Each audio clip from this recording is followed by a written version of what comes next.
முதலமைச்சர் ஐயாவுக்கு வணக்கம். நான் இந்த குடியிருப்பில் இருக்கேன். என் பேர் மங்கை. இந்த இடத்து பழைய கட்டடத்தில் நான் இருந்தேன்.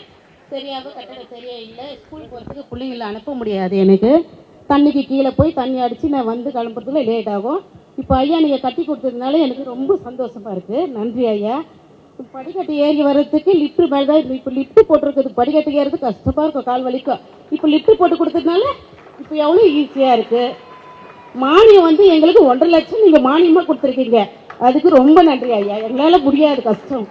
காய் விட்டு சீரமாக எங்களுக்கு மளிகை சம்பளம் கொடுத்து எங்களுக்கு கொடுத்தது ரொம்ப நன்றி ஐயா. அதே வந்து அப்பார்ட்மெண்ட்ஸ் மாதிரி நினச்சேன். இந்த புது வீடு கட்டி கொடுத்தது எங்களுக்கு அந்த வீடுக்கும் இந்த வீடுக்கும் மகிழ்ச்சியாக இருக்குது. இப்போ எங்களுக்கு ரொம்ப சந்தோஷம். ரொம்ப நன்றி ஐயா. இந்த குடியிருப்பு பக்கத்தில் வந்து எல்லாருக்காக சேர்த்து உங்களுக்கு நான் நன்றி சொல்லுவேன். முதலமைச்சர் ஐயாவுக்கு வணக்கம். நான் இந்த குடியிருப்பில் இருக்கேன். என் பேர் மங்கை. இந்த இடத்து பழைய கட்டடத்தில் நான் இருந்தேன். சரியாக கட்டடம் சரியாக இல்லை. ஸ்கூல் போகிறதுக்கு பிள்ளைங்களை அனுப்ப முடியாது. எனக்கு தண்ணிக்கு கீழே போய் தண்ணி அடித்து நான் வந்து கிளம்புறதுல லேட் ஆகும். இப்போ ஐயா நீங்கள் கட்டி கொடுத்ததுனால எனக்கு ரொம்ப சந்தோஷமாக இருக்குது. நன்றி ஐயா.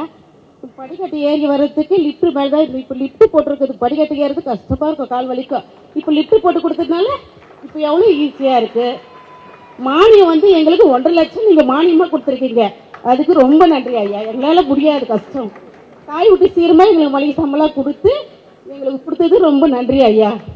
அதே வந்து அப்பார்ட்மெண்ட்ஸ் மாதிரி நினச்சேன். இந்த புது வீடு கட்டி கொடுத்தது எங்களுக்கு அந்த வீடுக்கும் இந்த வீடுக்கும் மகிழ்ச்சியாக இருக்குது. இப்போ எங்களுக்கு ரொம்ப சந்தோஷம். ரொம்ப நன்றி ஐயா. இந்த குடியிருப்பு பக்கத்தில் வந்து எல்லாருக்காக சேர்த்து உங்களுக்கு நான் நன்றி சொல்லுவேன்.